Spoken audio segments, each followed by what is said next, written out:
नमस्कार, एक बार फिर से आप सभी का हाल चाल भोजपुरी में स्वागत है।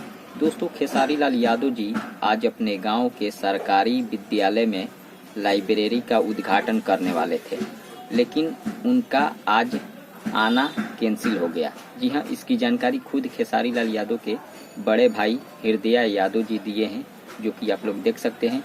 कैंसिल इसलिए किया गया है क्योंकि खेसारी लाल यादव जी आज पटना में बहुत सारे गानों का रिकॉर्डिंग किए। अब रात के समय में वीडियो शूटिंग किया जाएगा, इसलिए खेसारी लाल यादव जी नहीं आ पाए।